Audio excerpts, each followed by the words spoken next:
Hello and welcome to episode 3 of the Gatto Report.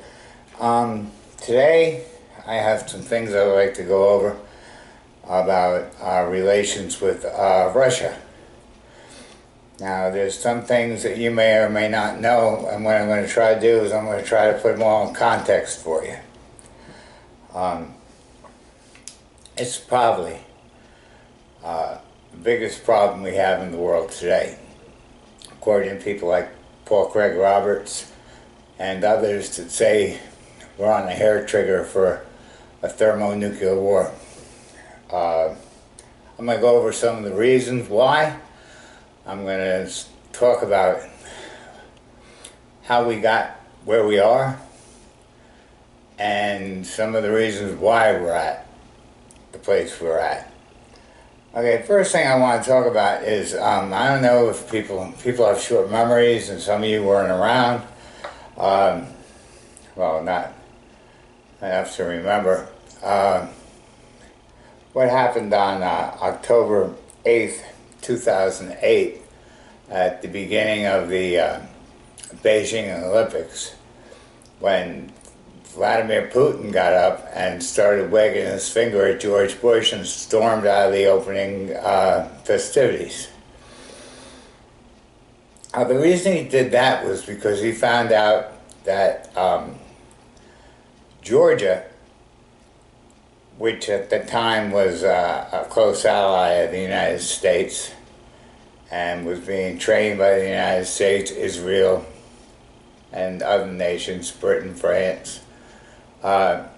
Plus they had gotten 4 Mirage fighters, plus they had gotten all sorts of military equipment, artillery, armored personnel carriers from NATO, and they were a junior member of NATO. They were what they call Partnership of Peace, I believe they called it. But what happened was Georgia, what they did was they cleared out the areas between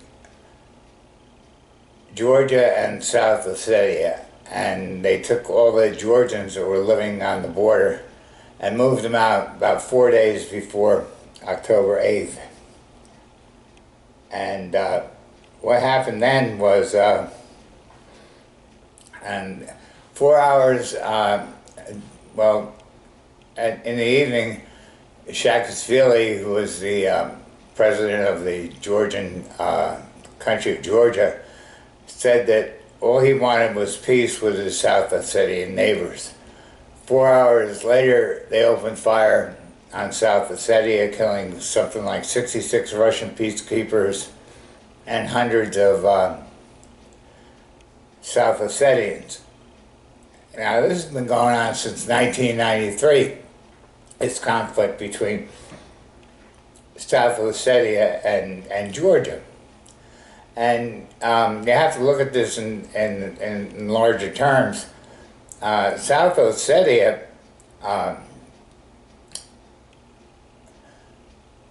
borders Russia. Okay, it's between Russia and Georgia. In fact, North Ossetia is part of the Russian Federation. So most of the people in the South Ossetia carry Russian passports and speak Russian.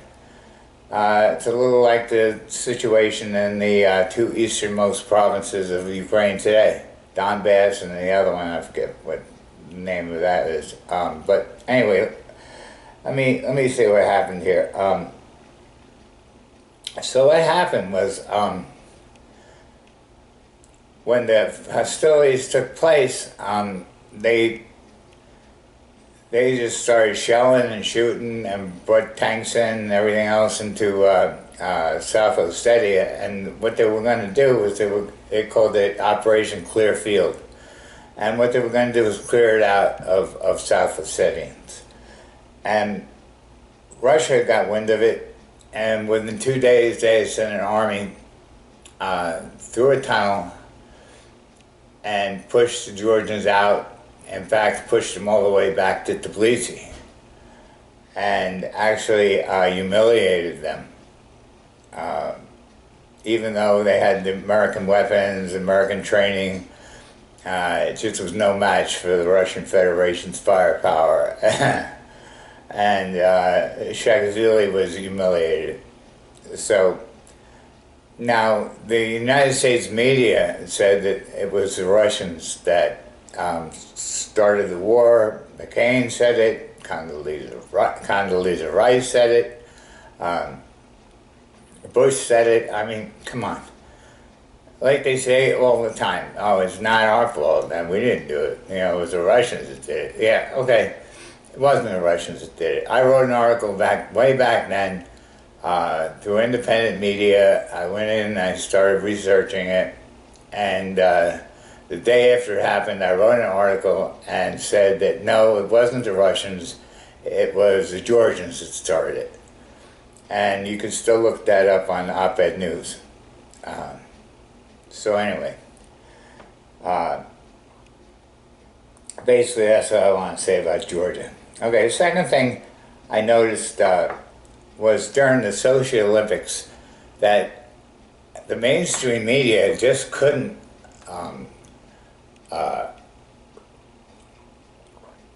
put down the Russian people enough. I mean, Putin, the government, the amount of money they spent on the Olympics, the facilities, the lack of snow. I mean, you name it, they criticized the Russians. At that particular point, I think that my wife and I decided to cut the cord to the mainstream media. That's when we turned our cable service off. I just couldn't take it anymore. It was just too much propaganda, and I could see the beginnings of a Cold War starting all over again. So that was that. Then another thing that happened was the United States was just itching to go to war. Wesley Clark said that there were like 5 nations that we wanted to invade: Libya, Iran, Syria, Iraq, and there was a couple more. I forget, Somalia, Yemen. I forget which ones they were exactly, but there were 5 or 6 nations that we wanted to invade, and Syria is one of them. And the United States actually wanted to replace the regime of Bashar al-Assad. Now, something a lot of people don't understand is that during the Iraq War, millions of Iraqis fled to Syria. In fact, so many fled to Syria that the UN Commission on Human Rights actually gave the government of Bashar al-Assad money to help resettle these refugees from Iraq, the war that we started. So I believe he received a humanitarian award for that. So, and he took in Sunnis, he took in Shia, he took in Christians, he took everybody in. And not only that, he found as many as he could jobs and tried to integrate them into Syrian society, which is more than most countries will do with refugees. So this is the terrible person that Bashar al-Assad was back then. Okay, so what happened was we wanted to bomb Syria in the worst way. We wanted to send some cruise missiles into Damascus, and the Russian fleets and the Chinese fleets pulled up on the Mediterranean across from Syria, which was kind of a little buzzkill for the United States. And not only that, the Russians, we said that if the Syrians used chemical weapons against their own people, that would be our red line in the sand. So anyway, chemical weapons were used against the Syrian people. Now, the United Nations issued a report weeks later saying that they believed that it was the rebels who used this chemical weapons.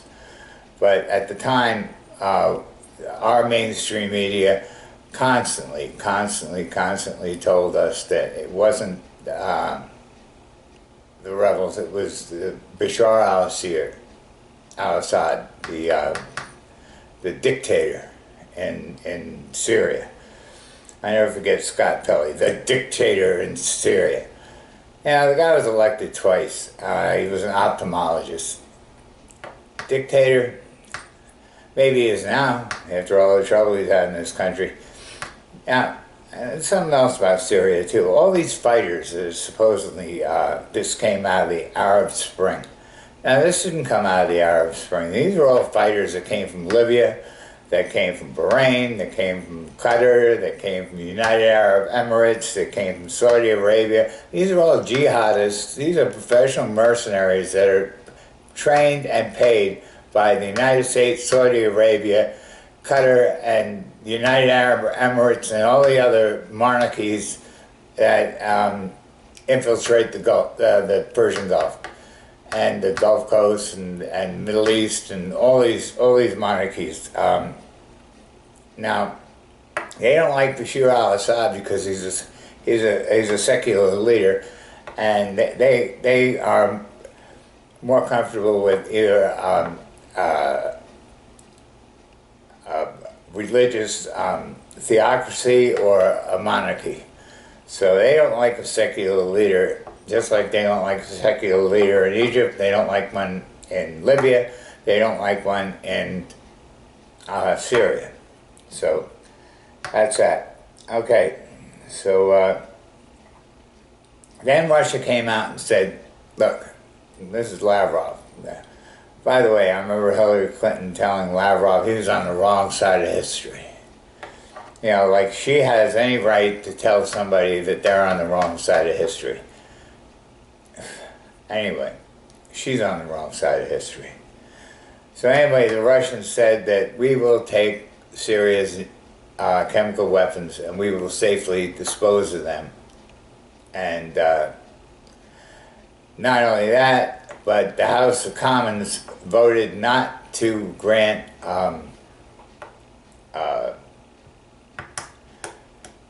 who was it? The Prime Minister of Great Britain, not Tony Blair, the other guy who stepped in, Cameron.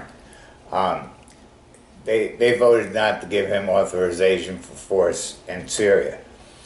So that happened, and the Russians saying that they take the chemical weapons away from Assad, and lots of congressmen getting letters from their constituents saying that we do not want to bomb Syria, that the American people are against bombing Syria, and it was a very unpopular thing. And coupled that with the vote in the House of Commons, all of a sudden the red line in the sand just disappeared. And we can all be proud of that because it was something that the American people helped to do to stop an American regime change. Now, like we did in Libya. Okay, so that was that. Alrighty, and let's go on here, and we'll talk about the encirclement of Russia. This is going on today, and this is what makes this so bad. We've got forces in the Black Sea. We've got Navy ships in the Black Sea, in the Baltic Sea. We've got ABM sites in Poland and Romania, and plus Georgia's armed to the teeth. And this is in the Caucasus, which borders on Russia. Russia is totally encircled right now. Not only that, the United States War Department has chosen in its wisdom not to adopt a first strike strategy, which means, in effect, that the United States has always said it would not be the first nation to use nuclear arms against another nation. Well, we've rescinded that, so now it's okay. we can use nuclear weapons against another nation if we determine it's in our best interests. Now, Russia knows this. They're quite aware of this. And now that they're slowly being encircled, and these sites in Poland and in Romania that we say are ABM, anti-ballistic missile sites. Trust me, I was in anti-ballistic missiles. I was in surface-to-air missiles for 12 years, and back when I was in it, last being 1975, you could change them over from surface-to-air missiles to surface-to-surface missiles in a heartbeat. Now, I'm sure that, 20 years on, they can still do it. Now, these ABM sites can be turned into surface-to-surface sites in a heartbeat. And Russia knows that. They say this gives Russia a 5-minute window in which to launch a retaliatory strike. 5 minutes isn't a lot of time to confirm that your enemy has launched a first strike, nuclear strike against you. So that's one thing. Now, as far as another thing that happened too was the Ukraine. The Ukraine was initiated by the United States, by the CIA, by the NGOs we have there, and by Victoria Nuland, who's under Assistant Secretary of State for Eastern Europe. She worked directly for Hillary Clinton, and she also funneled $5 billion that she admits to the rebels in Ukraine. Now, the rebels in Ukraine are the same ones that helped the Georgians in their war against Russia. Believe it or not, even though... let me tell you something about Georgia. Stalin was Georgian, okay? Khrushchev was Ukrainian. Just to mention that, okay? Because these are two hot spots that Russia has to deal with. Two of their biggest leaders came from these places. So Russia isn't the evil place that you've heard about and the mainstream media makes it out to be. Now, Victoria Nuland funneled $5 billion to the rebels, which the rebels, the western side of Ukraine, which helped arm Georgia during that war, is full of militias. It's full of fascist, Nazi militias.